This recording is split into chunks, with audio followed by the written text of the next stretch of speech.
Bay Buccaneers. Skip Bayless, what do you expect from one RG3 this weekend? Stephen A. Smith, earlier in this show, you picked two outrageous upsets.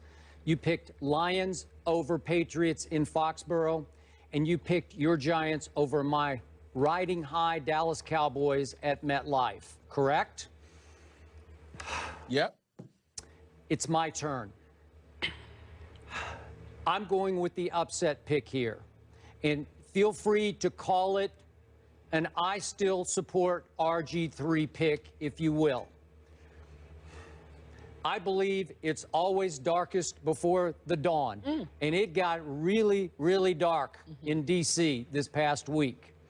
And I believe that up from this rubble of this locker room and franchise, all this he said, that he said, this throwing under bus, this calling out, this Instagramming and tweeting and on and oning, I believe that up from that rubble will rise an upset performance of the caliber it took the Redskins to upset my Cowboys, as you recall, at Jerry World.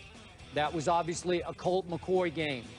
And I cannot defend what RG3 did on the football field or off the football field this past week as they lost at home, what was it, 27-7 to Tampa Bay. RG3 was abysmal in that game. Threw two picks in the first quarter, won a pick six, got sacked 6 times, said all the wrong things to me after trying to say the right things after the game. I didn't like his me. I'm just focused on San Francisco, but I believe he will be focused on San Francisco. And I believe after all the stuff that has gone on this week, this will be your basic, what the heck, let it fly performance in the perfect spot on San Francisco's schedule. 49ers have won 2 straight. Their season is really just starting, but maybe not this Sunday. Maybe their season really starts, quote unquote, on Thanksgiving Day. They got Seattle coming up. And then after that, they do have the Raiders, but then they have to go to Seattle. Then they got the Chargers. Then they got Arizona.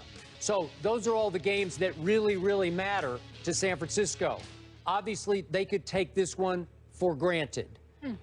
Obviously, at home, San Francisco has not been dominant. We talked about it in the preseason when they stunk it up at home in their new palace of a stadium. All of a sudden, during the regular season, they've lost 2 out of 4 games at home. Remember, they lost to Jay Cutler and company. Remember that one? And they lost to St. Louis Rams at home. So they are 2-2 at home. They have not been dominant at home. Maybe they don't feel quite great there yet. Maybe they aren't quite comfortable, just the way the Cowboys seem to struggle at Jerry World. So I'm going to say Colin Kaepernick has one of his off days. I'm going to say that RG3 keeps it simple. I'm going to say a lot of 3-step drops, shorter passes, ball control passing. I'm going to say Alfred Morris, who did have a nice rushing day against San Francisco in Washington last year. They lost the game, the Redskins did, but Alfred Morris ran the ball pretty well last year against them. I'm going to say he goes for 105 yards, and I'm going to say they keep the score low and close, and that RG3 survives this Sunday in San Francisco, 17-14. I don't blame you for making that pick, Skip. I don't think that's far beyond comprehension, considering how the San Francisco 49ers have looked on their home turf, considering how that home crowd doesn't appear to be a home crowd. The hostile confines that was once Candlestick Park doesn't appear to be in existence in this new stadium. I understand all of that. I think Aldon Smith returns this week. Remember, if my memory serves me. He was back. Yeah, last week. Back. He's back. He was back last week. He was back last week. I'm just of the mindset, Skip. I don't believe in Washington. I don't believe in the Redskins. I just don't. I don't think they're a team. I think they're an organization trying to become a team, if you will. If RG3 plays well, somebody else will mess up. Whether it's Deshaun Jackson, whether it's Pierre Garçon, whether it's Niles Paul or Alfred Morris or whatever. Not to say that that's the case, because I believe in all of those brothers in terms of their talent, whether it's the offensive line, something.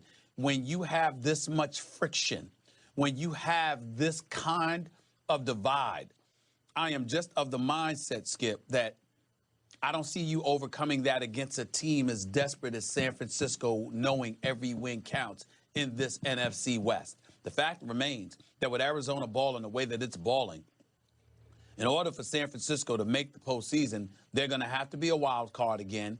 And we know that Seattle doesn't intend on going anywhere. And then when you look at the battle within the NFC East, there's Philly and Dallas. You look at the battle within the NFC North, there's Detroit and Green Bay. So every loss is pivotal right now. Every game is pivotal right now. And the level of urgency that I think the San Francisco 49ers are going to have, to me, is enough to offset the potentiality of an upset. I'm picking San Francisco to win this game 20-16. 20-16. Can you see RG3 playing pretty well this time?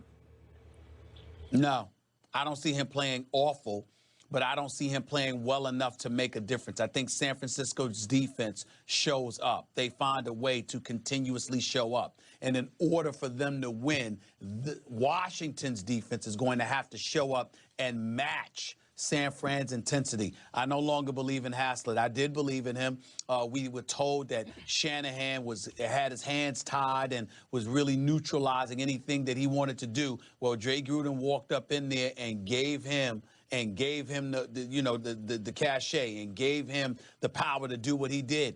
And the Redskins defense hasn't been that impressive. Let's just call it what it is. So when you combine that with the fact that the offense with RG3 seems to be in flux at this particular moment in time, and Jay Gruden doesn't seem to be on the same page with his quarterback, the quarterback doesn't seem to be on the same page with the coach or some of his teammates on the offensive side of the ball, it's just all over the place. And San Francisco is too good of a team to have that kind of acrimony in existence, and you think you're just going to walk in there as an inferior team to begin with and knock them off. I could be wrong, because San Francisco is totally capable of wetting the bed or making things far more interesting than they should ever be. But I have to see that happen against this Washington Redskins team, because I think the only teams Washington will beat are similar mediocre teams like itself. I don't believe they'll beat a quality team like the 49ers. I hear everything you just said, but when I stand back and look at the Redskins, they're better than they have played. And I saw Haslett's defense. I agree. I agree with that. They rose up that night at Jerry World, and they took Romo literally out of the game, but figuratively they took him out of the game. They were all over him all night with their blitz packages, which the Cowboys were not ready for. And you just mentioned all the weapons at RG3's disposal, if he can not get sacked himself. He's got weapons. They have firepower that we don't see on a weekly basis, but they're there. When you talk about Deshaun and Garcon and Alfred Morris, these are big-time weapons to me. And maybe this is the week we get to see them. But, Skip, they are big-time weapons that are no weapons at all if their quarterback can't get them the football. If you have an offensive line that isn't really committed to protecting their franchise quarterback, and you have a franchise quarterback who was a franchise quarterback as a player when he was more mobile than he appears to be right now, then you've got a problem going up against San Francisco. And remember, Washington was able to beat Dallas, not just because of its defense and its casino blitz and the way they were in Tony Romo's face all night long, but you also have to keep in mind that as good as Tony Romo is and athletic as he is, he's not the scrambler that Colin Kaepernick is. That's number one. And number two, and more importantly, in terms of Washington's offense, the way they moved the ball against Dallas, you going to do that against San Francisco's defense? I'm not so sure.